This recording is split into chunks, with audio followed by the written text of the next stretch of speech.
how your own experience has impacted the way that you perceive. It's what we're perceiving. I'm going to give you a couple of examples. If you can think about somebody that you were talking with and they are having a reaction that just doesn't seem appropriate to the particular circumstance. In other words, if that same thing were happening to you would be dealing with it differently, right? Because it's based on perception. I was working with people from same families, siblings. I'd have one person I'm working with, and then their sister comes in, and it's as though they came from two separate families. How one person was perceiving their upbringing was totally different than somebody else. At first, I would think, how did these people come from the same two parents? Because it certainly doesn't sound it. They had two different experiences. One may have a lot more trauma. Another one thinks that their childhood was just absolutely fabulous. And how does that make sense? It makes sense in many ways. And the way that it starts to make sense is that we have to explore the biology. And we have to explore, how did we actually come up with perception? Your perceptions are built into your subconscious mind. And where that comes from is whatever experience your mother, your father, and mainly your mother, because it all starts in utero, is that we start gathering information about certain circumstances. How It's how our mother was perceiving and responding. And all of the emotion is actually passed through, we can say, our nervous system, our energetic system, but it's a physiological level. Information is coming into our subconscious mind about how we actually respond to this environment.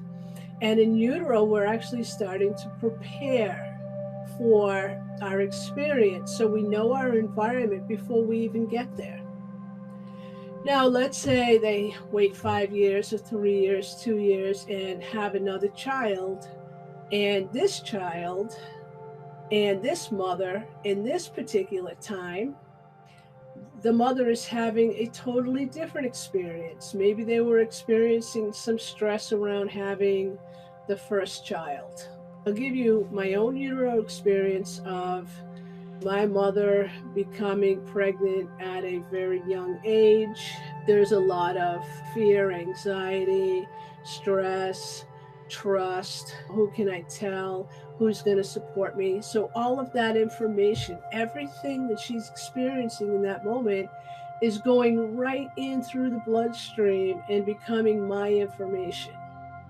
By the time I come into the world, I've got all of that information in my subconscious mind, and that is the information that will then start to influence my behavior from the time of birth.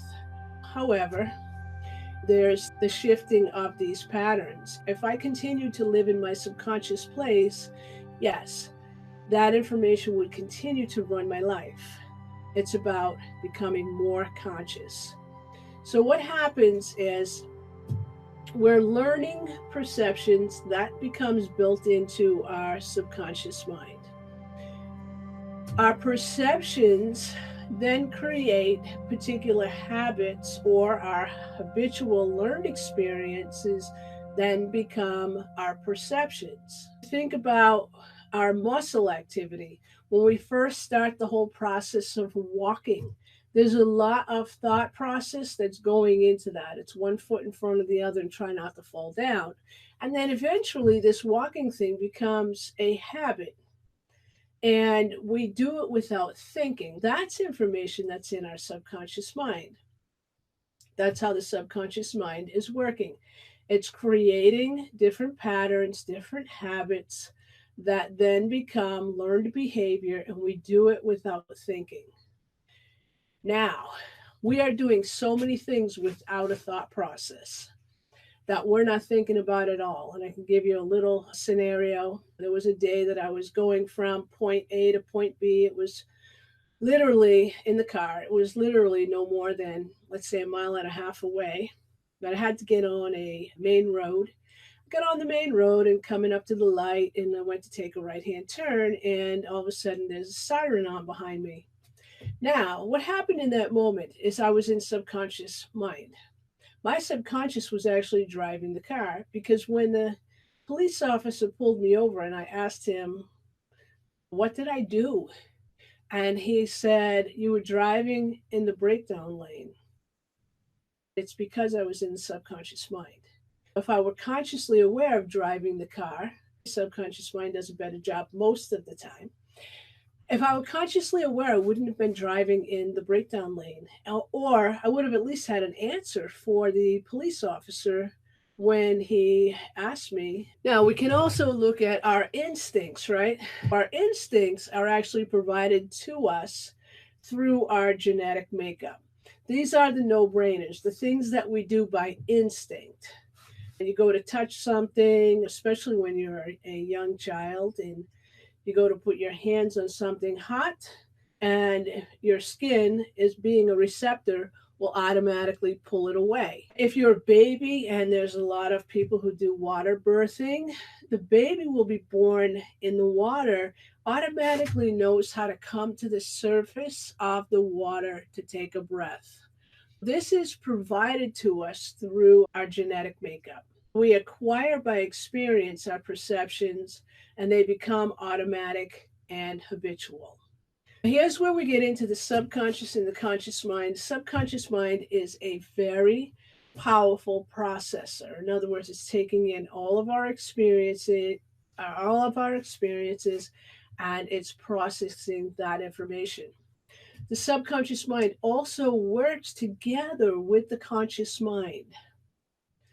The conscious mind is about anything that we want to create. It's our spirituality. It's something that we want to create that is brand new. And most of the clients that I work with, what's happening is that they're coming in with a challenge. They have this brand new experience that they want to create in their mind. And they don't get there. And the reason that they don't get there is because the subconscious mind continues to get in the way. In other words, it's playing out based on the experiences that they had in the past. And they've never actually let anybody know that they've created music before, except for one time, and they wrote a little song, and their parents found it and shared it with everybody, and everybody got a good laugh out of it. And that makes kids feel terrible, right? Now, what happens is, because that information is in the subconscious mind, the next time this child, who may be very talented musician, a creative songwriter, wants to put something out there, that experience may actually prevent them from doing it. Unless they can stay in their conscious place of awareness all of the time, which can eventually override the subconscious mind. The same thing applies with people who are looking to lose weight. They want to go on a diet, start eating healthy, and they're eating junk. Well, as they were young children, if they got upset about something, if there was a little circumstance where they may have fallen down and somebody gave them food to comfort them, that becomes a learned behavior, right? So they will take that behavior through the rest of their life and constantly struggle with this idea of food. And then one day they find, oh, my conscious mind, not saying this with any great awareness, but sometimes people are able to access that conscious place of the conscious part of their brain and create something different. And they can stay with it so long until the subconscious mind creeps back in and starts to take over again. Our goal as practitioners and even as people on this planet is, how do we stay in conscious mind more often than the subconscious mind? Now, most people are surprised when I tell them, but the subconscious mind is actually running our life 98% of the day. 98% of the thoughts that we had today, we also had yesterday. If you think about that, that's our subconscious thought pattern, which we are most of the time totally unaware is even playing in the background. However, what's playing in the background is running our life. In other words, it's directing all of our activities. If we had a fear of doing something as a young child, which may not be our fear after all, it may actually belong to someone else. But if we had that fear, and as an adult, we decide, you know what, I'm going to do this thing, and we go to do it, and we realize that, oh, I don't know what's holding me back, but I suddenly can't do it. I'm afraid. Now, whether or not they say they're afraid or not, that may be a whole nother situation. So, what has to happen in order for us to move beyond the subconscious mind? In other words, all of the programming that we received from the time we were in utero until we were like 7 years old is that we need to take a look at how do we change the tape. So, if you think about it, it's like a tape or a CD, whatever you want to call it. It has the same thing on it no matter what. And if you were going to play some music or whatever you wanted to play, some kind of recording, you cannot change it unless you take it out and put in a new one. And now you have something else. Working with the subconscious mind, and in this course, what you'll start to learn is how do you actually change it. So, what we want to do is start creating and rewriting the story.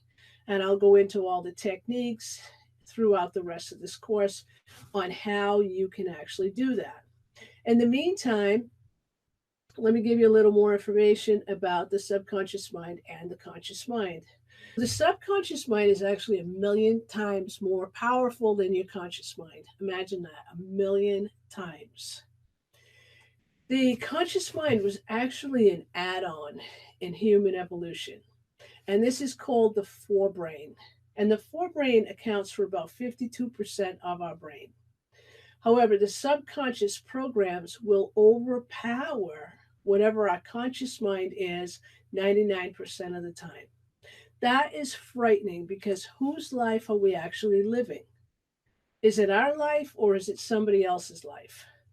The subconscious mind and all of the behaviors that were developed between utero and the age of 7 coincide with the idea that our energetic systems are actually being formed between, we'll say, utero and the age of 7. How interesting is that? The mind and the energetic systems are actually working together. And when we talk about getting clear and aligned, what we're really talking about is clear, aligned, accessing consciousness. So that's the first step. The second step is working with the subconscious mind so that we can start to diminish the power that a subconscious mind has over negative behavior. Now, if we want to reprogram the subconscious mind, yes, we can do that through hypnosis. We can reprogram the subconscious mind so that it has a different kind of behavior because we know that the subconscious mind is what's directing all of our activity. Now, that is true when we are not in a conscious state of awareness. Some interesting facts: the subconscious mind handles 40 billion bits of data per second. Now, compared to the conscious mind can only handle 40 bits of data per second, which is why when we're driving the car from a subconscious place, that's when you say, I don't even remember the drive home. How is that possible? It's actually good because if you think about driving the car and it's become a habit, and part of the habit is being aware of who's around you, who's in front of you, who's behind you, when to step on the brake, when to drive slow, or even how to get there. That's a lot of data. If our conscious mind had to handle all that data, it would be totally overwhelmed and it may just shut down. And we may just pull the car over and say, forget it, I don't want to drive. Here is what's happening, whatever the conscious mind is not focusing on, it will be handled by the subconscious mind. Remember to like and subscribe.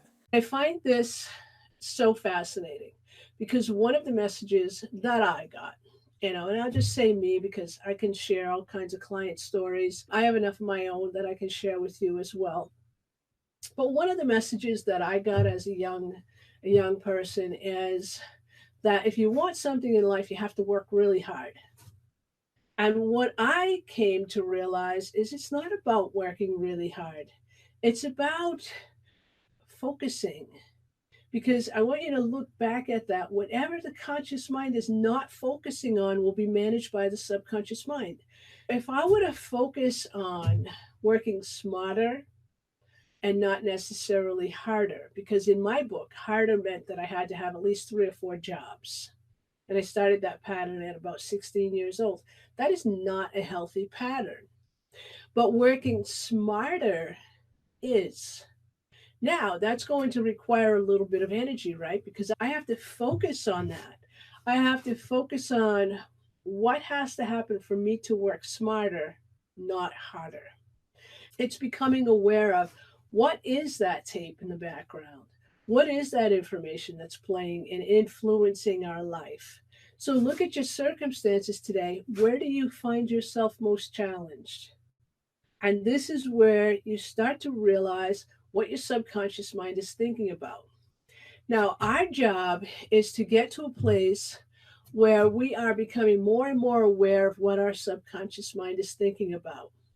If I am working smarter, we'll just use that as an example, and then suddenly I'm aware of the thought that just popped in and said, you have to work at least 3 jobs because in order to have anything, you must be working harder. I simply have to take the power away from that thought. Now, there's also an energetic piece because I talked about the energetic system. There's a default pattern, and the default pattern matches that thought. So at the same time, I'm going to cancel that thought and I need to get my energetic systems into a new alignment. And if all of this seems a little bit overwhelming, that's all right. Just take in the information and what you can absorb right now. And if you are so intrigued that you are getting ready to say, yes, I'm taking this course, whether you do it for yourself or you do it because you want to work with your clients, it doesn't matter. It'll all come together. But right now it can feel a little overwhelming, and I get that. All right, how we sabotage our conscious mind goals is that the subconscious is playing in the background. And I talked about that earlier in an example. Somebody wants to start exercising, but in the background, they may have the message that people don't really require exercise. Maybe that's the information that they got. Or maybe they tried to exercise when they were a young kid and it didn't feel successful. That's the experience that is now in the subconscious mind, or sometimes I'll refer to that as the nervous system. All right. When our programming begins, this is so fascinating. So I talked about the programming, and we know it begins in utero, right? It's the information that's coming in through the experiences of the mom, how the mom is perceiving what's going on with life. The baby in utero is also listening to its father's voice, so it's going to know the father before it even comes into the world. And we're getting information based on the mother's perception of its environment. Energy being passed down from generation to generation. Of course it is, because perceptions have been passed down from generation to generation. So, what happens is that the stress hormones are actually crossing through the placenta and have the exact same impact on the child. So, if the mother is experiencing a whole lot of stress, that infant, that who's not even born yet, is experiencing a lot of stress in that moment. The hind brain is our reflective part of our brain. It has tremendous reflex, and our forebrain is the conscious mind, which is all about logic. So you think about the hindbrain, that's the subconscious brain, that's the place of reflex. And if you think about having tremendous amount of reflex, then when we're in subconscious mind, what we're doing is it's like an automatic reflex to our environment. Anything that looks familiar will start to be lived out again. So parents are nature's head start program, right? The relationship between the mother and father is downloaded to the child. And of course, that's going to have great impact to their behavior. The stress from the birthing process continues to play out. The nervous system is downloading perception midway through utero. What that means is that after the first trimester, all information that's coming in is starting to get downloaded. Our parents are the Head Start program to what is going, how your child is actually going to respond to its environment. All right, so let's take a look at the brain through science. And this is where this entire course is founded on this principle. And the principle is this, as that we look at the brain through science, our adult brain has a whole lot of electrical activity, which has been proven, right? And it's a complete range of activity, in other words, high, low. If we were to do the same electrical stimulus test on a baby brain, we're not going to get the ability to express a whole range because the baby brain is not that developed. And we know that brain development actually is occurring through the first 25 years of life. If you know anybody that's under the age of 25, gotta give them a break because their brain is still developing. The most important part here is that the baby starts out in what's called a delta phase. And that delta phase is really a place of unconsciousness, or we can also refer to that as sleeping, whether or not they're sleeping. They're easily taking information in. There's a whole lot of information that's coming in. And they are observing the world all the way up until 2 years old. The baby starts out in the delta phase and then starts to transition into what is called the theta phase. Like and subscribe, it helps the channel a lot. And this all has everything to do with brainwave pattern. And you know that if you were to find the deepest place of meditation, that's the delta. If you look at gurus who can go into meditation and just be gone for a very long time, they appear to be totally unconscious or sleeping. That's delta. Then the baby moves at the age of 2 years old to a place that's called theta. And this is a creative place. This is where they are actually mixing two worlds. And so we can start to look at this as mixing almost like a dream state with the reality. And this happens to us if we are in our own dream and the alarm clock goes off and we somehow work that alarm clock going off into our dream. That's called twilight reverie. And that's where they are between 2 and 6 years old. So if they are, if you have I think about my grandson being 5 years old and he may make a decision that doesn't seem like, oh, that wasn't the smartest decision. Well, it was the best decision he could make at the age of 5 years old. Vacillating between the dream state and the place of reality, then he's not going to understand the consequences to that particular action because he's more in a dream state. And in the dream state, there are no consequences. It's just whatever's happening. By the age of 7, our brainwave patterns start to ramp up to what's called alpha consciousness. Alpha consciousness is just more awareness. In other words, we can get up, we can go, we can say, it's time for school, we need to do this, we have to get our homework done, or it's time to get ready and go to work. And then we ramp up at the age of 12 to what's called beta. And this beta is like more like a school like consciousness. So that if you think about it, the child from the time of utero until for at least the first 6, almost 7 years, is in what's called a hypnotic trance. In other words, their subconscious mind is taking in all this information and it is becoming what they know and who they are and how they start to respond to life. Now, that means all the good and the bad. And when I say the bad, the things that are going to get in their way, the things that are going to get in the way of the conscious mind, of their dreams and their visions. And as we are working with adults, we're working with adults who have been programmed through these 4 phases of brain development. When you have somebody come in and they say, I just can't do this. Well, if that part of you can do this, you kind of wonder, well, why can't you do this? Because their programming was totally different than yours. And that's why they can't do it. So now that we're working with our clients, the reality is the universe will offer you anything, right?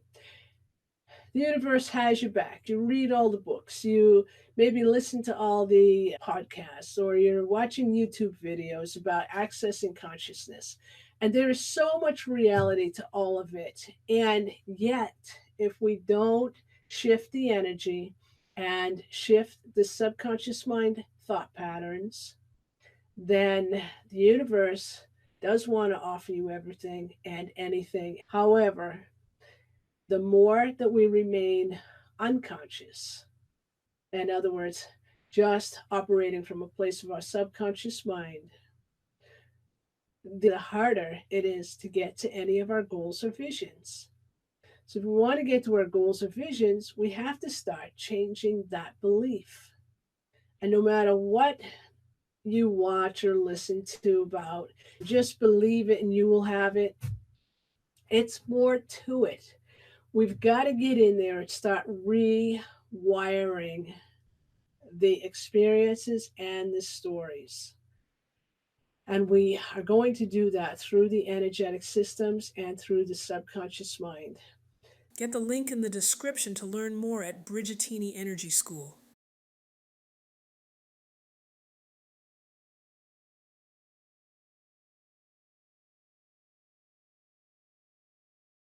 You and taking your healing process to another level. I am super excited to share it with you. I just want to thank you so much for being here, and I look forward to working with you more. I'd love to hear your comments. What came to your mind?